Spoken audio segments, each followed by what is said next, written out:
ఎవరు ఆహ్వానించారు మిమ్మల్ని సినిమా రంగానికి? సినిమా రంగానికి ఎవరు ఆహ్వానించారు అని చెప్పలేను కానండి. నవశక్తి గంగాధరరావు గారు కొత్త వాళ్ళతో సినిమా తీశారు. ప్రభా హీరోయిన్, నీడలేనాడది.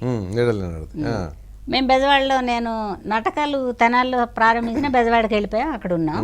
మురళీమోహన్ గారు, రాజబాబు గారు, మేము నాటకాలు వేసాం కలిసి. జంజాల గారు, నేను నాటకాలు వేసాం. మురళీమోహన్ గారు చాలా మంది వేసాం.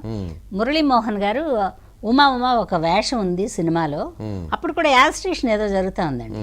రైళ్ళు వెళ్ళటం చేయటం. ఉమా ఒరిజినల్ పేరు ఉమా. ఉమా ఒక సినిమా ఉంది వేషం అంటే, వద్దులేండి సినిమాలు అవన్నీ వద్దు, వాళ్ళు అటాగే పిలుస్తారు, మనకి నాటకం పోయిందంటే. చాలా పల్లెటూళ్ళు అండి, అన్ని పల్లెటూళ్ళు తిరిగాను నేను నాటకాలు. అప్పుడు అదే ఎంటర్టైన్మెంట్, మీకు తెలియదే ఉంది. వెళ్ళేదాన్ని. వద్దండి మురళీమోహన్ గారు అన్న. లేదు ఉమా, టికెట్ నేను వేసిస్తాను, నువ్వు బయలుదేరి వెళ్ళు అన్నారు. మా అమ్మ అంది, ఏమే అంత పెద్ద ఆయన, ఏదో సినిమా అంటున్నారు కదా, వెళ్ళు, ఇష్టమైతే వెయ్యి, లేకపోతే దీంతో సరిపెట్టుకోవచ్చు. సరే 2 టికెట్లు మా అమ్మగారికి నాకు ఇచ్చారు. విశాఖపట్నం షూటింగ్కి వెళ్ళాం. బివి ప్రసాద్ గారు డైరెక్టర్. సరే వేషం ఎవరో అమ్మాయి వేయాల్సిందండి అది యాక్చువల్గా. ఆ అమ్మాయి మెడ్రాస్లో ఇరుక్కుపోయింది. ట్రైన్ల ప్రాబ్లం ఏదో, మొత్తానికి ఏదో అలజడి జరుగుతూ ఉంది. ఆంధ్ర తెలంగాణ గొడవలు ఏవో జరుగుతున్నాయి. అప్పుడు వెళ్ళాను. వాళ్ళు బాగానే చూశారండి, బాగానే ఉందిలే అనుకున్నాను. ఆ తర్వాత ఆ వేషం అయిపోయింది. నూతన్ ప్రసాద్, నేను భార్యాభర్త.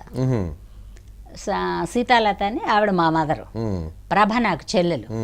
మా ఇంటికి అక్కని బావని చూద్దామని వస్తే ఇప్పుడు జరిగినట్టు రేప్ సీన్లు జరుగుతాయి అక్కడ. అలా పాడైపోద్ది నీడలేని ఆడదంటే. సరే ఆ కథ అయిపోతుంది మా ఇంటితో. ఈ అమ్మాయిని మా ఆయన ఏదో అంటాడు, ఏదో చేస్తాడు, ఈ అమ్మాయి రోడ్డును పడుద్ది, మా కుటుంబం చూపించరు. సరే తర్వాత నేను ఇంకా పెళ్ళి అవన్నీ అయిపోయినాయి, నా పాటికి నేనున్నా. మనకి ఫోన్లు గిన్లు కూడా ఉండేవి కదండి. ఈ డిస్ట్రిబ్యూషన్ ఆఫీస్కి దేనికన్నా ఫోన్ చేసేవాడు. నేను మెడ్రాస్కి ఊరు చూద్దామని పోయాము. పెళ్ళి అయిపోయింది, కొత్త కదా, ఊరు చూద్దామని. అబ్బా చాలా గొడవలండి. వేకెంట్గా ఉంటే ఎవడు పడితే వాడు ప్రేమిస్తాడు. తలకాయ నొప్పి పడలేక, అసలు ఒరిజినల్గా ప్రేమించిందేమో నా నటనని. మొహానికి రంగు ఉండాలి, యాక్ట్ చేస్తూ ఉండాలి, చుట్టూ జనం కనపడాలి, అంబిషన్ ఇదే. దీని తర్వాతే ఎవరైనా, మా అమ్మ కానీ మా నాన్న కానీ కుటుంబం కానీ ఏదైనా. దాంట్లో ఉన్నప్పుడు ఈ లవ్వులు కాకరకాయలు నాకు చిరాకే పుట్టించిందండి, కరెక్ట్గా చెప్పాలి. పెళ్లి చేసేసుకుంటూ పెళ్లి అయిపోయిందని వదిలేస్తారు కదా. ఊరు వెళ్ళామండి, ఆఫీస్కి వెళ్ళాము. వెళ్తే సినిమా ప్రివ్యూ వేస్తున్నారు, వెళ్ళమన్నారు. శోభన్ బాబు గారు థియేటర్ ఉందిగా కోడంబాకంలో. ఆ థియేటర్కి వెళ్ళి సినిమా చూస్తే బాగాలేనండి. సరే నేను మళ్ళీ ఆఫీస్కి వచ్చి, అవసరం అండి నాకు, మేలకండ వెళ్ళిపోవచ్చు కదా. బాగాలేనండి, చాలా బాగోలేదండి, ఈసారి ఏదైనా సినిమా తీస్తే చాలా ఈజీగా అనమాట, ఒక మంచి వేషం ఇవ్వండి, ఈ వేషం బాగాలేదన్న. ఆయన పాపం ఏ మూడ్లో ఉన్నారు, అసలు ఎప్పుడు మంచి పటాసు మీద ఉంటారు. సరేలేమ్మా అన్నారు. వచ్చేసానండి. వచ్చేసి నా జీవితం, నాకు నా నాటకాలు, నా గోల, ఈ జీవిత పోరాటం ఉంటుంది కదండి, ఇట్లా ఉన్నాను.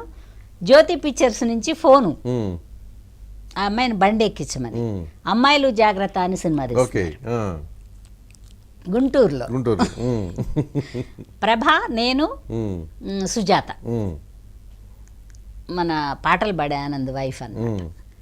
మేము 3 హీరోయిన్లు. అదేంటి సొల్లదాన్ని ననిక్కరేనని బాలచంద్ర గారు తీశారు సినిమా. నా క్యారెక్టర్ ఏం చేశారంటే 2 క్యారెక్టర్లు కలిపి ఒకటి చేశారు. ఎవరో ఫ్రెండ్ కోసం హీరోయిన్ సాక్రిఫైస్ చేస్తే బాగుండదు, అక్కకి చేస్తే బాగుంటుంది అనుకుని నా క్యారెక్టర్కి 2 క్యారెక్టర్లు చెప్పారు. రేపు పిలిస్తే ఒక డౌట్ అండి, ఏంటో వీళ్ళు పిలిచారు, తీరా వెళ్ళాక ఎలా ఉంటుందో ఏంటో. మా అమ్మ అంది, సర్లేవే అంత అయితే రైల్వే స్టేషన్ నుంచి వెనక్కి వచ్చేయచ్చు, సరే పదా అంది. వెళ్ళామండి. ఎవరో మలయాళీ డ్రైవర్ని పంపించారు. పైల్వాన్ లాగా నిలబడి ఉన్నాడు. ముందే పల్స్ డౌన్ అయిపోయింది చూడగా. మనం వచ్చాం, ₹1. అమ్మ డబ్బులేని తెచ్చావు మళ్ళీ వెళ్ళిపోవటానికి అంటే తెచ్చానే అంది. సరే వెళ్ళామండి. మేకప్ టెస్ట్ మేకప్ ఎక్కువ వేశారు ఏంటో బాగాలేనండి, మళ్ళీ బాగాలేను. సరే మళ్ళీ బండి ఎక్కించారు. అప్పట్లో మేకప్ టెస్టులు చేసేవాళ్ళు, అవును. ఇలా పిలిచి వేషం వేసే అనేవాళ్ళు. వెళ్ళా, మేకప్ టెస్ట్ చేశారు, వచ్చేసాను, నాకు తెలియదు. సరే ఏమయ్యా అమ్మాయి విడిగా చూస్తే బాగుంది, స్క్రీన్ మీద మీరేంటి ఇలా చేస్తున్నారు, ఈసారి కొంచెం మేకప్ తక్కువే. సాంబశివరావు గారు డైరెక్టర్, ఆయన జ్యోతి పిక్చర్స్కి వచ్చి ఆ అమ్మాయిని పిలిపించమన్నారు. సరే జ్యోతి పిక్చర్స్కి వెళ్ళాను. వెళ్తే బాగానే ఉన్నావే, ఏంటి టెస్ట్లో అలా ఉన్నావు అన్నారు. ఏంటోనండి మీ సినిమాలో అలా తీస్తున్నారు, నేను నాటకాల్లో అంతా బాగుంటాను. జుట్టే బాగాలేదు, టైఫాయిడ్ రోగిలా ఉన్నావు అన్నాడు ఆయన. వాళ్ళు చాలా అందంగా మేకప్లు చేసిన వాళ్ళని చూస్తారు కదా, ఇంక ఈ వేషం ఉండదులే అనుకుని నా పాటికి నేను వెళ్ళానండి. బట్ అయినా నవశక్తి గంగాధరరావు గారు ఆమెకి నేను మాట ఇచ్చాను, పెట్టండి అన్నారు. సరే మేకప్ తక్కువ వేయించి వేషం అండి. ఆ షూటింగ్ అలా అయిపోతానే దీపావళి వచ్చేసింది. పటాసులు, స్వీట్లు, ఒక 2500 డబ్బులు అన్ని ఇచ్చి గుంటూరు నుంచి నన్ను పంపించారు. పంపించాక మన జగదీష్ గుర్తున్నాడా మీకు? ఏ జగదీష్? మన పత్రికలో పనిచేస్తాను. అవును, మిక్కిలిన జగదీష్. జగదీష్ అన్నాడు, ఉమా దాసనారాయణరావు గారు సినిమా తీస్తున్నారు, మేకప్ టెస్ట్లు అంట, ఓసారి వెళ్ళొచ్చు కదా అన్న.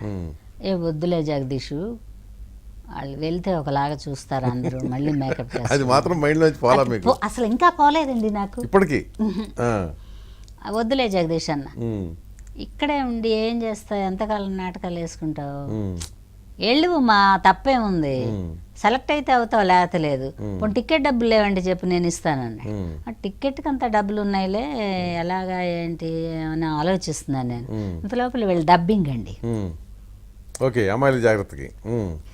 సరే డబ్బింగ్కి వెళ్ళి సుధారా హోటల్లో, ఆ హోటల్లో ఉండి అక్కడి నుంచి దాసనారాయణరావు గారు మేకప్ టెస్ట్కి వెళ్ళా.